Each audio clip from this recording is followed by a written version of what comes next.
Radio Show, brought to you by People G2, a nationwide leader in background checks and employment screening solutions. People G2 gives their clients access to the best human capital management and due diligence tools available. They are dedicated to helping their clients with all of their people-related decisions. To learn more, go to www.peopleg2.com. Talent Talk centers on the topics of talent recruitment and management, leadership development, company culture, and employee engagement. These are all timely topics for CEOs, entrepreneurs, HR professionals, and business leaders. We hope that as you tune in to listen each week, whether to the live broadcast or to the podcast on iTunes or iHeartRadio, that you hear something you can take away that will help you grow and impact your career in a positive way. And now, here's the host of the Talent Talk Radio Show, the founder and CEO of People G2, Chris Dyer. Good afternoon and welcome to Talent Talk. We're live. It's Tuesday. It's 1 o'clock for us right now, and we're excited to have a great show lined up for you. Two spectacular guests. And whether you're listening live or maybe if you're tuning into the podcast we turn into after the fact, either way, welcome and thank you for being a loyal listener. If this is the first time you're here, a couple things, kind of why we have this show.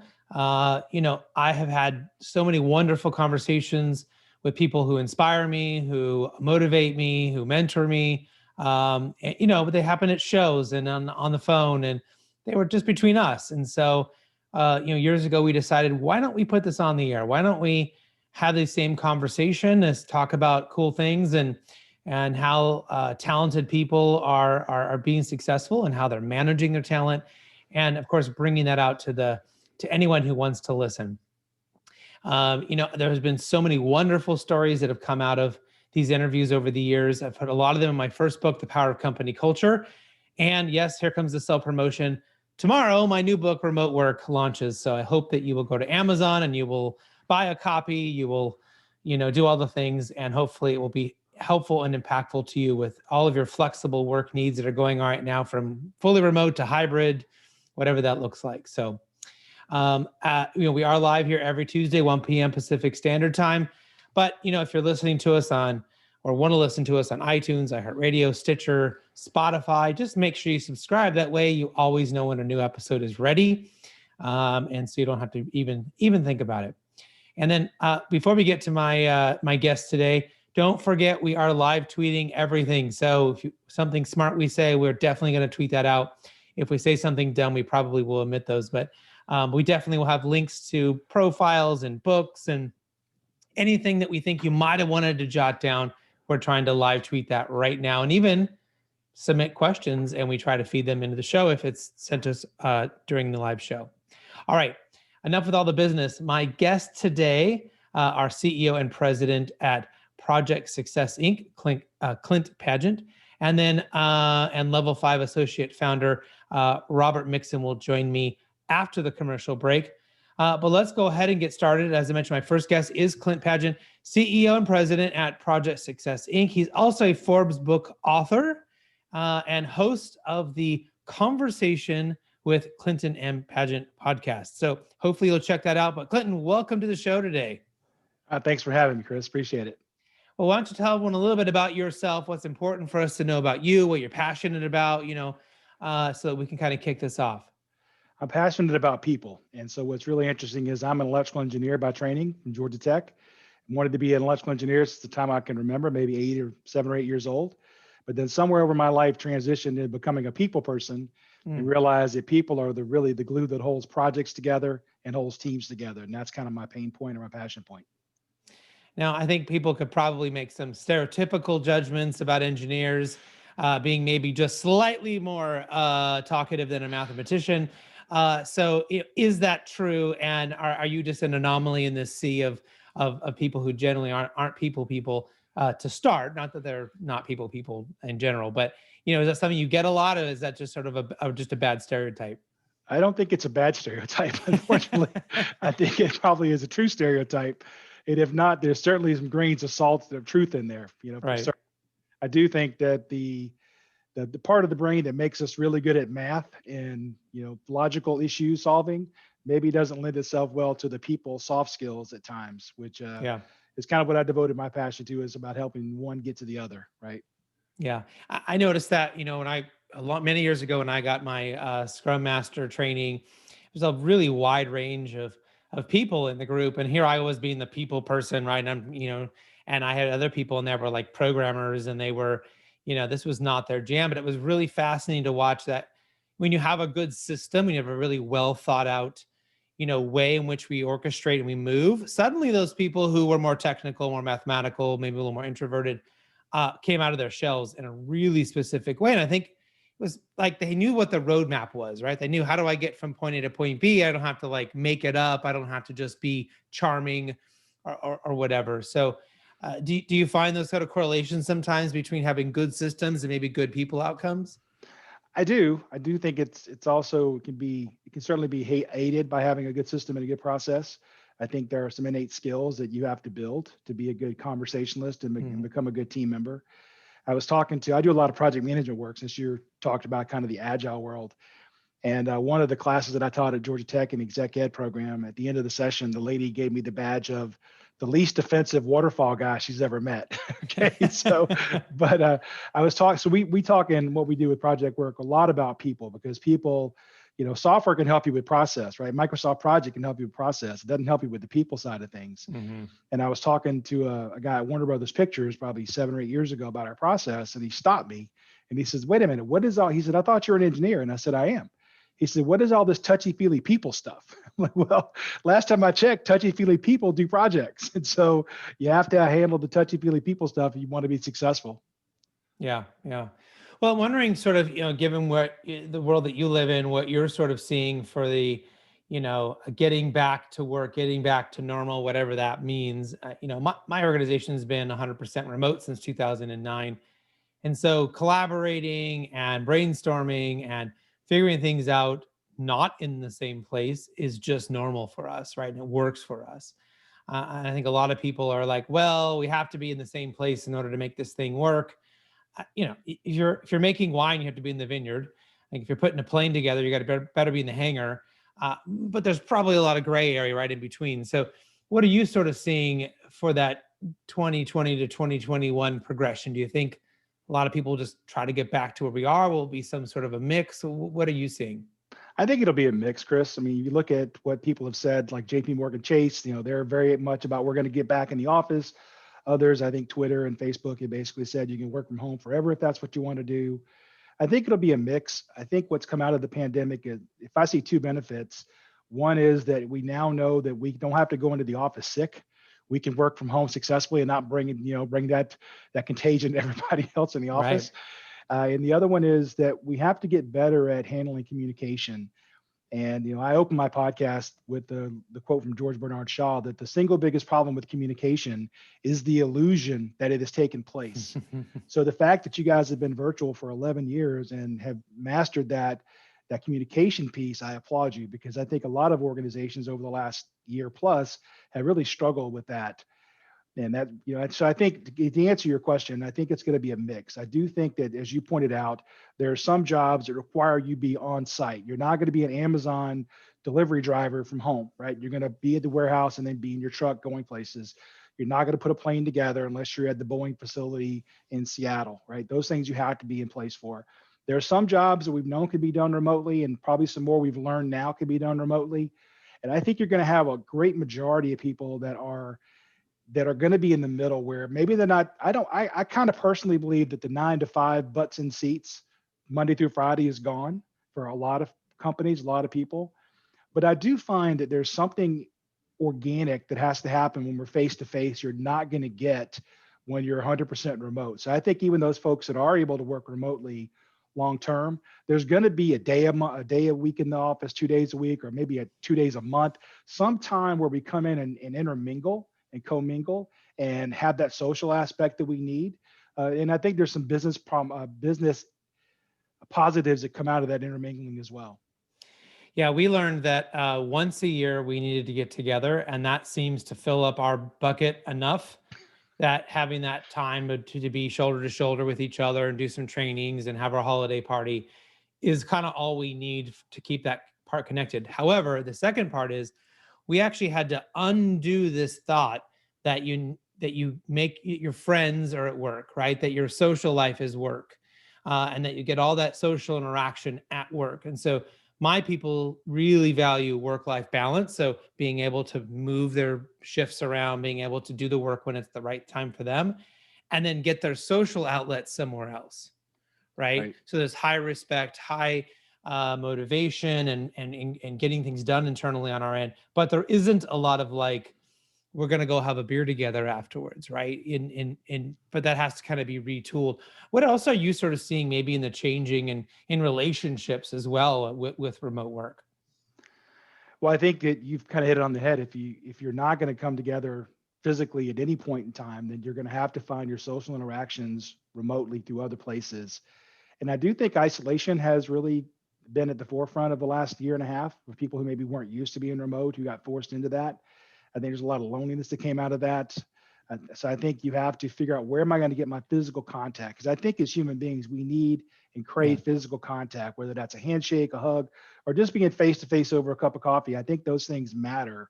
And if you're not going to ever come back to the office, and you're never going to get those from your colleagues, then you're going to have to find it elsewhere, whether that's your next door neighbor, your across the hall neighbor, or whatever that might be. But you're going to have to find those, or I think you're going to be awfully lonely.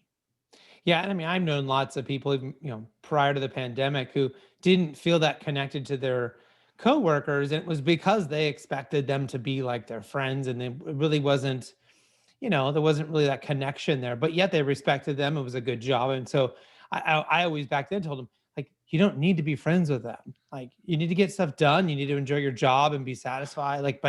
And when they did that, kind of unprogrammed this thing that I'm supposed to go hang out with them after work, right? And then they put it somewhere else, and suddenly they like their job. It was just sort of a weird expectation I think some people have. Now, I don't think it's atypical, though. I think my expectation would be that if I hang out in an office with somebody 5 days a week, I'm going to find some people that I like to hang out with, and right. and after work, going to have a beer or go bowling or whatever those things are. I'm going to have those relationships, but I don't think you're going to create long-term relationships on Zoom. So I think you're right. You had to find them somewhere else. Yeah. Well, one of the things too that we figured out was, there can be a big difference in how we communicate. I'm wondering, what is sort of your thought in the, there's communication and there's conversation, right? And so how do those two things play together, and are they the same? Well, I'm past 50, but for most of my life, I actually thought they were the same thing until I was researching a chapter for the book that came out in January. The chapter was called "Communicate Like a Person, Not an Emoji." And I actually looked up the definition of conversation and communication, and they're actually two different things. Communication can be a one-way stream of information. I can communicate to you through an email, through a text message, through a post on Slack or Jira, where a conversation, by definition, is the oral exchange of information, ideas, or concepts. And the key word there being exchange. When you communicate one way, one direction, there's a lot of bad things that can happen, right? It can be misunderstood. People don't understand the tone in which you meant the email to go out.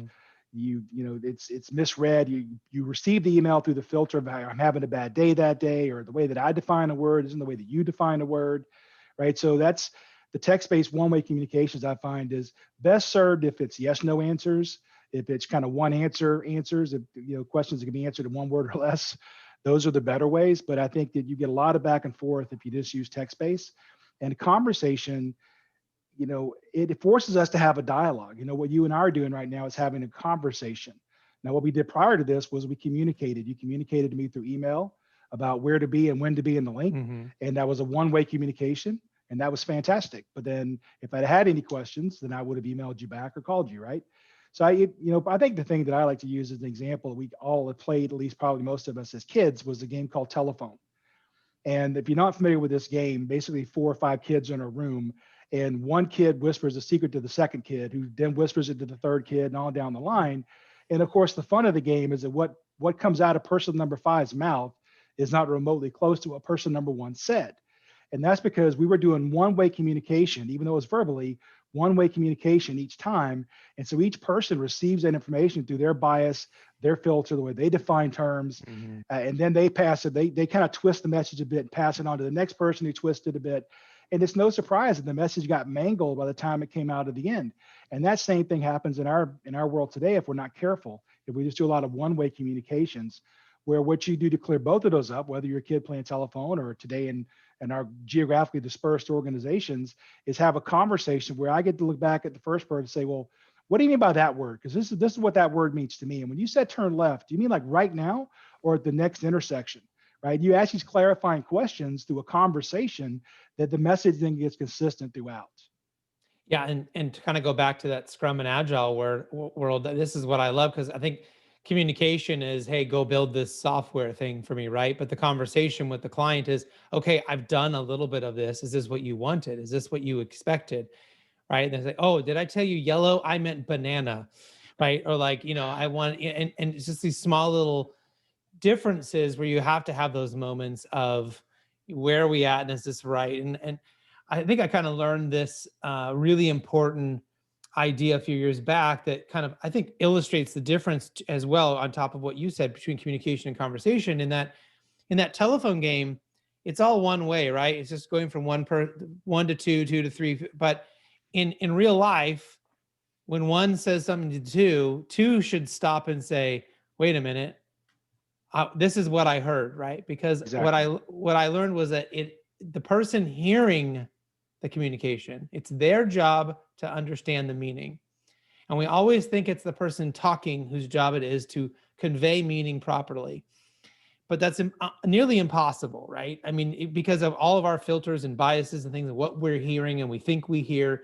And so it's our job to be like, wait a minute, I think you just told me that this, background needs to be yellow. Do you saying you want yellow?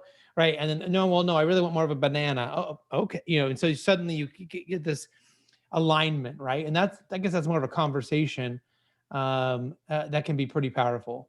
Absolutely. I mean, I think that the conversation is what clarifies the questions, right? And gets you it really makes the message succinct and make sure that you got it received. I think you're spot on with, here's what I heard you say. Is that right? That's so powerful that you respond back that way. So going back to how we kind of started this conversation about engineers, that's one of the things that I think, and I'll point the finger at engineers because I am one.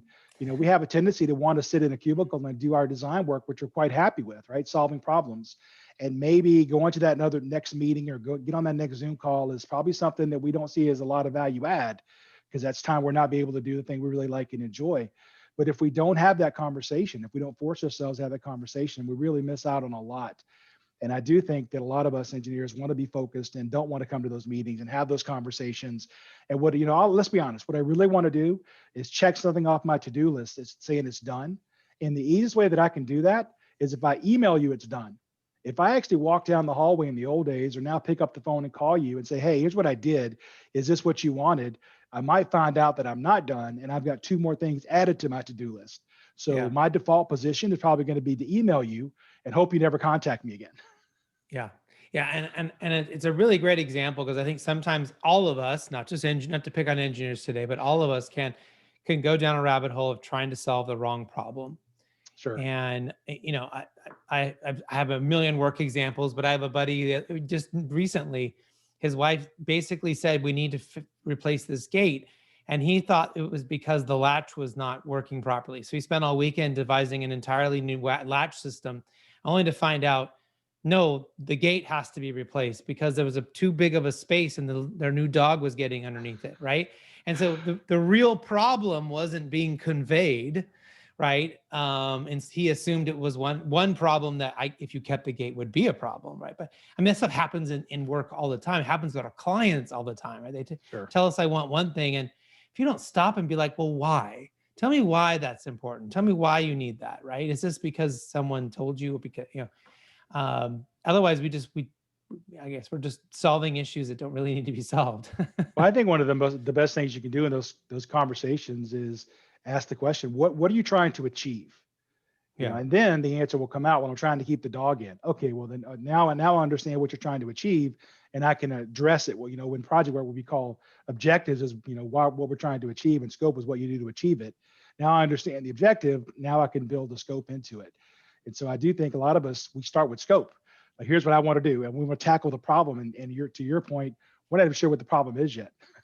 Right. And I can't tell you how many times I thought I totally knew what my scope of the project was. And I thought I had articulated it perfectly to the vendor, only to have them get working halfway through. And I went, oh, wait a minute. there's this and there's that, and I didn't even think about this other thing. And then, and I've been on 3 of my competitors' websites, and they have a way cooler way to do it than I'd even imagine. And suddenly it all changes. I mean, it's just, anyways, Absolutely. yeah. Well, I think working together is it's really the fundamental part of us being successful as coworkers. So are there certain things that you've sort of picked out, identified that make people successful in working together and developing those relationships with coworkers? I really do. I think whether you're face to face, which is always my preference, or through Zoom or remote, whatever, what you have to do is you have to listen. You have 2 ears and 1 mouth, and you should use them in that ratio. You should listen more than you talk. The other one to me is when I'm talking to you, put my cell phone down, look you in the eye, whatever, do Zoom or whatever, and let you know that I'm in the moment. I'm actually engaged with you. And one of my pet peeves is when I'm having a conversation with somebody and they stop talking to me and look down at their phone and, wait a minute, do I not matter? Why am I even in this room with you then? I'll just text you if that's where I am on the pecking order. So listen more than you talk, be involved, be really engaged in the moment, and go into the conversation, not thinking you have to change that person's mind, just understanding they have an opinion that is valid to them. And you need to recognize that. Doesn't mean you agree with it. You just have to recognize that their opinion is valid to them, and you're not trying to change their mind necessarily, but that's a conversation. And I think if you do those 3 things, we're going to be much better off on project teams or frankly in the political scheme that we're in today. Yeah. Yeah. Now, one of the challenges that we've seen organizations have when they went remote, whether it's by choice or by mandate, was that they continued to operate in the same way that they were doing it before. And so, what went from having little one-on-ones and walking around an office and talking turned into one-on-ones that were 30 minutes long and an hour long. And so suddenly you spend your whole day having individual conversations and have no time to work, right? I think which really can drag down things like Zoom and Google Chat or whatever. And and it might make us long for, well, we should just get back to the office and have face-to-face conversations. And so I kind of want to get your thoughts on that, but also at the same time share with you, we just undid all one-on-ones, right? Almost all one-on-ones are gone. We turned them all into these team and group conversations so we could move information quickly, get lots of buy-in, lots of thoughts, lots of, conversation going in small groups. And that worked for us to be able to sustain that. But it wasn't sustainable on the one-on-one. So where do you think that kind of, you mentioned you think things are going to go back to a mixed, system. We can't always be together. And It sounds like in that system, we're going to be part together and part in the office. So what does good communication maybe look like in your eyes? I think that, the situation you described is, I'm glad it's working for you. I'm one of the things that we see happen that's missing today, that's not happening even in Zoom, is the organic conversation that happens as you bump into somebody on the way to get coffee, or on the way to the restroom, or on the way to lunch, and you sit down at the lunch table with them. These conversations that they just come up organically are never going to be replicated in Zoom, especially not if you never do one-on-one. If it's always just group talk, then it's going to be to solve a problem, which is exactly what the Zoom call is for. But what we find is those conversations we have establish relationships that then allow me to rely on this person I never actually see face to face, but I know I can rely on them to do their work because we've established a relationship together based on that conversation we had at lunch that day, or the coffee we had that morning at the meeting, right? So, and there's conversations that will bubble up. Hey, what'd you do this weekend? And before you know it, you're talking about something that helps you with a project that that's not even the person you're working with on it. I think these are really powerful conversations that don't happen. There's an article I read about, I guess 6 months ago now, that talked about some of the most powerful companies in Silicon Valley wouldn't exist today except for a serendipitous meeting at a Starbucks. And so if we never actually run into each other, if we really stay focused only on the topic at hand, 100%, I'm concerned that those organic, powerful conversations won't happen. Well, you can't get bump-in meetings at Starbucks at the office. I will give you that argument back. That's true. And I would say that's what allowed me with remote work to work anywhere and to have, way more of those sort of outside of the organization meetings, which spark more innovation, more fresh perspectives, right? But if you ever need a few tips on how to create some of those things you said you're not sure it can happen, we've actually got a few little tricks that help us do all of that. So cool. It's going to be really interesting to see how people can continue to evolve. I mean, we did not figure all this out in a year. this was 2 or 3 years of us experimenting and figuring things out till we finally got to the right place that it started to work, right? That it could be on par with being on one place. And for us, it actually got better, right? Because we were actually lazy in the office, very lazy about communication, very lazy about making sure people were involved and brought up to speed. Because we thought, well, they're all right here, don't they know?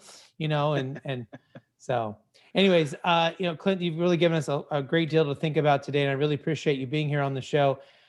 Most important question, how can people find out about you and find out more about you or contact you if they're interested in working with you or checking out your book and all of that? Well, I'm on Twitter and LinkedIn at Clint Padgett. You can reach me through projectsuccess.com or clintonandpadgett.com.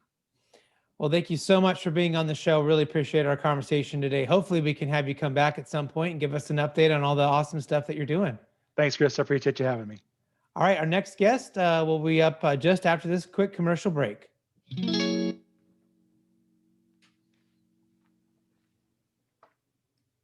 Imagine buying a newspaper and discovering that the news you're reading is 6 months old. There isn't much that stays the same for 6 months. And the same thing goes for background checks. In a time when so much outdated information is being passed around, Can you hear us, Robert? it's good to know that People G2 offers something I can hear you loud and clear. Help People me. G2, we provide today's intelligence, You can get not any yesterday's closer news. at all to the mic? That Our would be helpful. value-added You're a little approach bit. offers you a fully FCRA-compliant solution Thank you. that includes up-to-the-minute information. By combining How do you industry-leading hear me now? technology with old-school human Good. investigation, People G2 is You able to prefer give you Robert information or that is Rob or accurate Bob or right what? now, Robert? delivered quickly Robert, to our Chris. online system or integrated with your HR system. So ask yourself, are you comfortable working with old news, or are you ready for a different kind of background check company?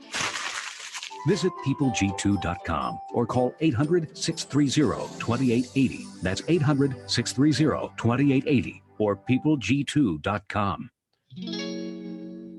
Welcome back to the Talent Talk radio show. In case you missed my first guest, Clint Padgett, you can listen to his interview as well as this one, or subscribe to, check out all the other episodes we've had on iTunes, iHeartRadio, Stitcher, Spotify. I mean, wherever there's a podcast, we're probably there. Just find the one you like and subscribe.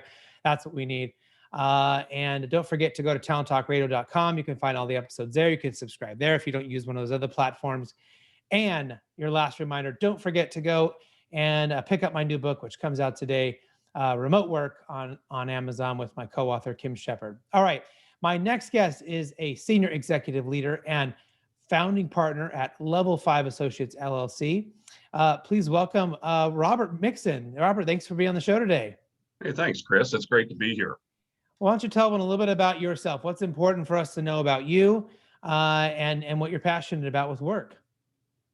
Well, I've been privileged throughout my journey to have been a soldier for 33 years and was promoted to senior ranks, probably beyond my capabilities at some points in time. But anyway, I was fortunate to be a general officer and then retired about 13 years ago, went into a manufacturing company and then another organization in a manufacturing role, but at a larger scale as a nonprofit.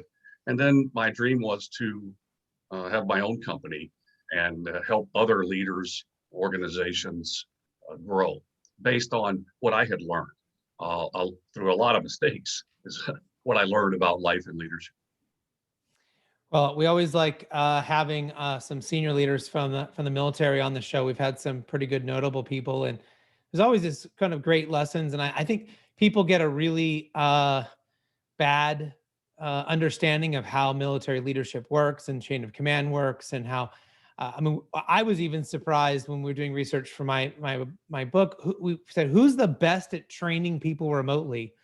And the answer we kept getting back was the United States Marine Corps, that they were excellent at training people, away from something really big they were going to have to later come together and execute and do something that they were really good at. It wasn't a company, it wasn't Google, it wasn't it was a Marine Corps.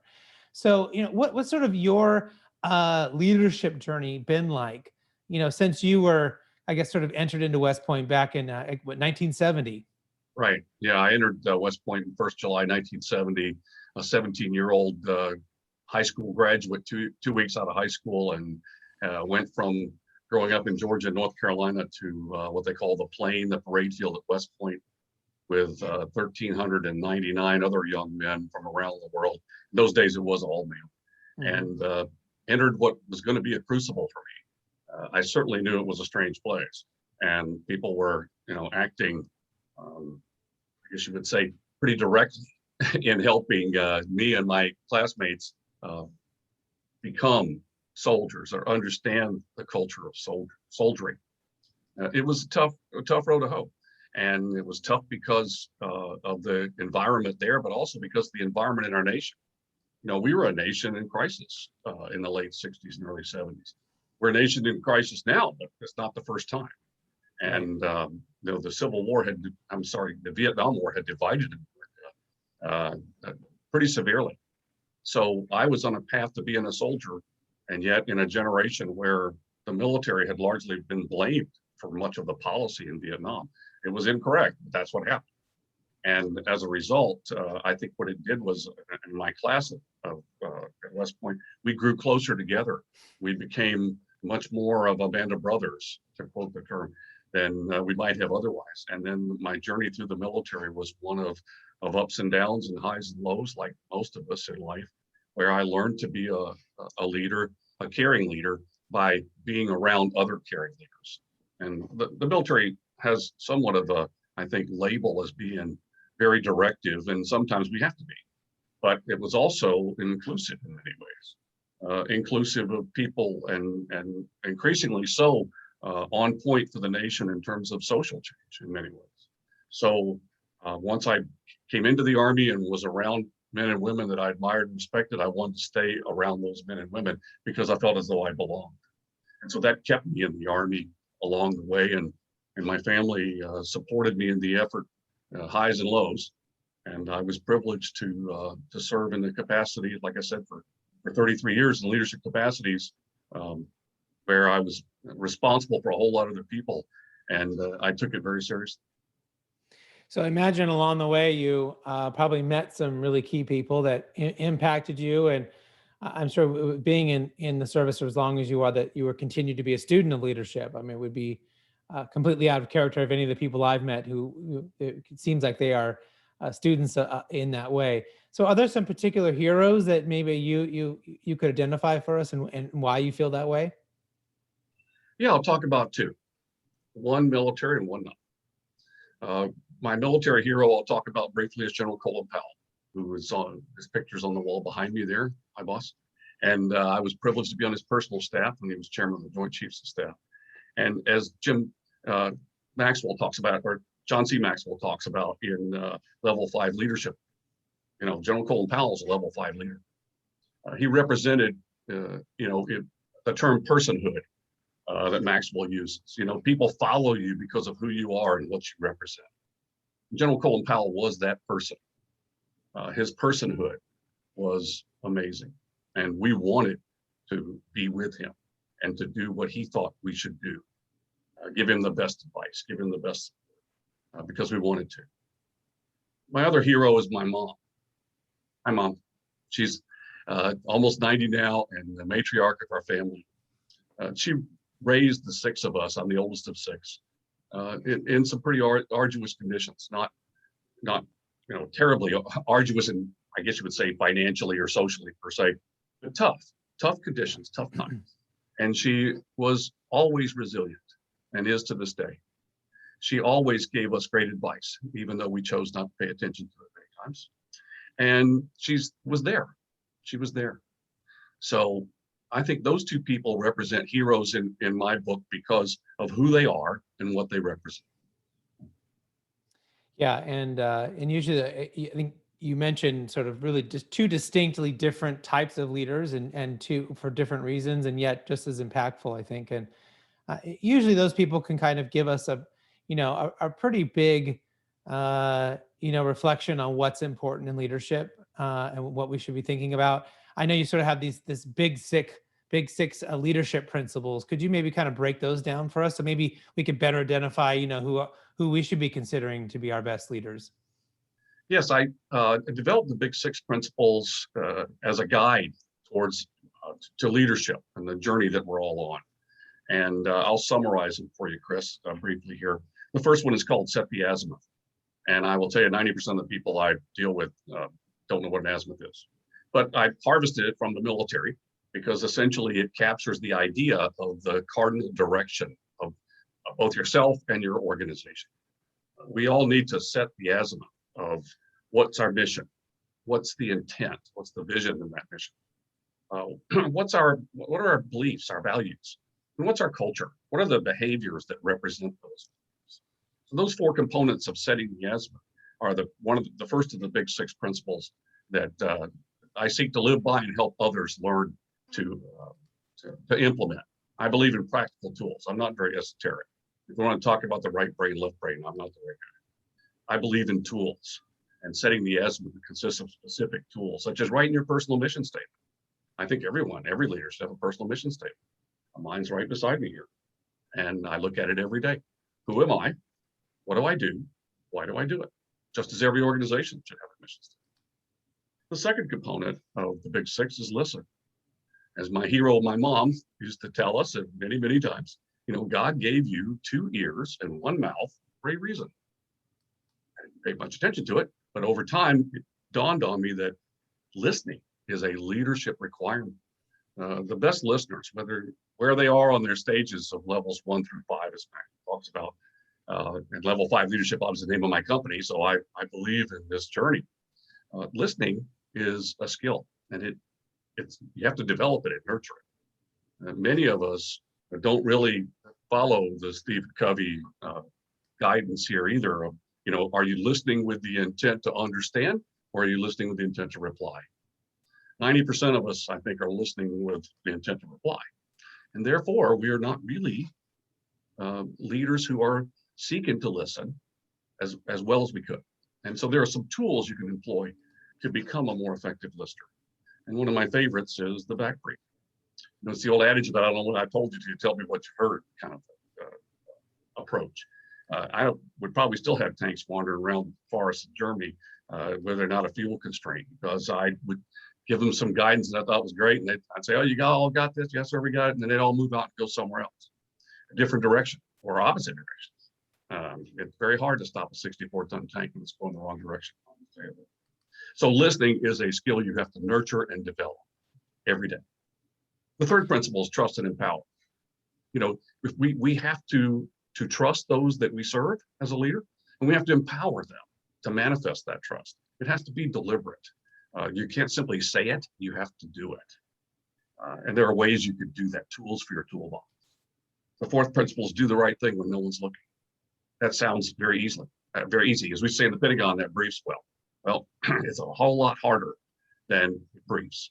And walking that talk is where leadership really lives. The fifth principle is when in charge, take charge. That's not being loud. That's not being Patton-esque per se. Although he was a great leader in many ways at that point in time. Really, when in charge, take charge is being the calm in the chaos. It's being able to be a good, bad news taker. To understand the first report is probably wrong, and to learn how to do that. And the sixth principle is balance the personal and professional. It's not about time. Work-life balance is not about time. It's about energy, and focusing your energy on what matters to you, and nurturing the 4 batteries that we have inside us: the physical, the emotional, the spiritual, the mental, in ourselves and in others, so that we have that sense of balance in our lives. And those are things that you said them and for some of them in different ways. In some ways, I've heard them before. Doing the right thing when no one's looking is my definition of integrity, right? I mean, that's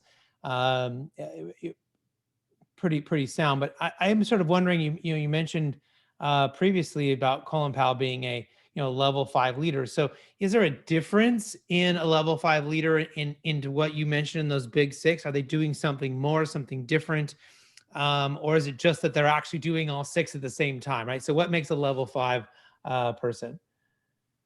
A level 5 leader, as I mentioned earlier, has that quality of personhood. By employing the big 6 principles, you really implement your personhood and affect others. Leadership's about influence. It's about being the person that others want to be like. And the big 6 principles are really based on a foundation of humility. General Powell was a humble leader. He was the leader, but it wasn't about him. It was about us. And think about it as you approach your leadership responsibilities. Is it about us? It should be about us. One of the things I tell people to do as a tool with a toolbox, I said, take I and me out of your emails and texts. Take them out. Only put it back in one exception, and put it back in then when something's screwed up. Then I got this. When things are working well, we're kicking it. Proud of all of you. But when things are not going well, I got this. And that's where I think the big 6 principles nurture that sense of servant leadership. Yeah, I mean, you can hear it in great leaders' words, right? When something good happens and they talk about their team, and they talk about the people that brought that together, even though everyone knows they were probably very instrumental in it being a success, right? They're celebrating those successes of the people that were there and doing the tough work. And this was very much a group thing, right? And yet, to your point, when things go bad, they stand up and say, I'll take the heat. I'll bear the brunt of this, and I'll make it right. And both things are actually hard. It's hard not to want to stand up and say, I did it, and this is, of course, I led this team. It was hard work. I mean, I made it happen. And, and it's hard not to, want to slink away when bad things happen and people want to get mad and point fingers. So, these are things that I believe, people have to practice. And maybe there's some innateness in there, and maybe something they learn early on, but we do a lot to get our leaders to be part-time leaders to start, to give them practice leading in a smaller, safer, less compact, less scary way, right? So they can get it right and maybe screw it up a little bit and get some, encouragement and some adjustment before, we don't take them from graduating from West Point to you're now in charge of an entire brigade, right? Where there's got to be something in between there. Yeah, in the Army, we say you crawl, then you walk, then you run. Mm-hmm. In leadership, I believe that's also true. We have to nurture leaders and develop them. And soldiers, in many cases, join the Army and then become leaders at some point. They become sergeants, non-commissioned officers, or officers. And that's a big leap. That's a big leap from being one of the guys and gals to being the leader. And we have to help them understand what that represents, and then reinforce it when they practice it, or help them understand when they don't, and how they need, or we can correct it, how we can adjust in this journey. It's not a linear progression either. There are fits and starts. In the military career, in the corporate career, there are going to be times when you tread water. Yeah. And I don't think people can underestimate how hard it is to go from being one of the guys or gals or whatever, and to suddenly being in a leadership position, especially if you're being now a leader with those people that that you have been in that setting with. Remember, I graduated high school. I had an injury, and so I didn't go and continue playing water polo. And they asked me to come back and be the assistant coach. And I go, sure, that'll be fun. Did that, loved it. It was not a big deal because I was the assistant. And then the coach quit, and they said, now we'd like you to be the head coach of the swim team. And so I went in less than 9 months' time. I went from being their person that I was in, practicing with, was their, on a teammate with, to now I'm in charge of everyone. And it was a very strange thing, trying to have to figure out, how do I exude authority and be a leader when just a few months ago I was goofing off with them and being, just a teammate. And want to be successful and want to have a good outcome and all those things. And I certainly have had friends in the military that have given those examples, right? They suddenly have gone from one to the other, and it was so tough for them. They even have said that was the toughest thing, not the next three things that came after that should have been tougher. Yeah, it's just a very difficult transition, and young leaders or emerging leaders need a lot of help and support when they make that transition. Mm-hmm. To being a person in charge. When in charge, take charge. Principle 5, for example. How do you take charge? Well, one of the key tools you have to implement, or understand and implement in taking charge, is being responsible. The accountability that comes with responsibility. Now, the highest form of accountability is mutual accountability, but leadership accountability is certainly up there in the top two, in terms of how you transition from being a member of a team to being the leader. Yeah. The responsibility and accountability have to be really upfront. I help leaders develop that personal mission statement we talked about earlier, and then develop a personal leadership philosophy from that mission statement that really states, who am I and what do I represent? And then give that to your team members to indicate to them, hey, this is now my role as a leader of this organization, and this is what you can expect from me, and this is what I expect from you. Well, I know in your book, We're All In, The Journey to a World-Class Culture, has been a big success. And it sounds like a lot of the things you talked about today, I'm sure, are in there, that readers have really enjoyed it. But I understand you have a new book coming out, or just came out. Just came out. Who Saw This Coming? Now What to Do? Can you maybe talk about what people can expect in your new book? Yes, it's an ebook, and you can access it on my website, www.level5associates.com. You spell out the 5. Essentially, it's a description of how to apply the Big Six, or some tools for application of the Big Six to adapt to the world we're in. We are in, with historic times. We've said that thousands of times in the last 18 months. We truly are in historic times. And as leaders, we've got to adapt to the times that we're in. We can't harken back to the times that we thought we once were, or we wanted it to be way back in the day. It's not going to come back. We are a changed world now. And applying the Big Six is, perhaps, I think, in many ways more challenging than it's ever been, because the hybrid world that we're leading, that we're members of, has some different demands on us. And so the book is about application of the Big Six in the world we're in, and how to do it. How do we apply those Big Six principles?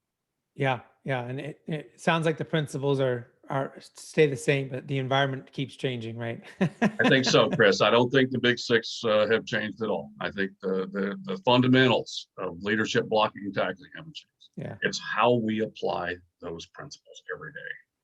What do you think has kind of been the biggest change, whether it's in the world of the military, or in the world of just leadership in general? I mean, as you mentioned, when 1970, it was men only, right, in West Point. And so that's a big change. There's been a lot of other cultural and significant changes in our country and our world. Where do you see the kind of the biggest change? I'll leave it to you, good or bad, that you kind of see that's maybe you wouldn't have ever even believed if someone would have told you that as you graduated West Point? Well, I grew up in really what I call a culture of compliance, where we were highly educated in doing what we were told to do, doing it well. And that really is a directive type of culture, where we comply with orders and instructions. I think now we're in a culture of commitment, where we lead through a greater sense of influence and buy-in, where we work towards what I call a level 5 culture, just as there's 5 levels of leadership that Maxwell talks about. In my book, We're All In, I talk about 5 levels of culture, because I was just thinking 5 was a cool number, but there are indeed levels of culture. And the We're All In culture is the culture of commitment, that we as leaders need to nurture and create that culture today and tomorrow and next week and next month. But it's not easy or simple. If it was, anyone could do it. Right. Well, really appreciate you being on the show today, and sharing your lessons. I think sometimes we have people on here that have been a success, and maybe it's out of accident. I think you've been a success out of hard work and continuing to learn and to get better and to be influenced by important, smart people. And I noticed that in a lot of the great people we have on this show, that they're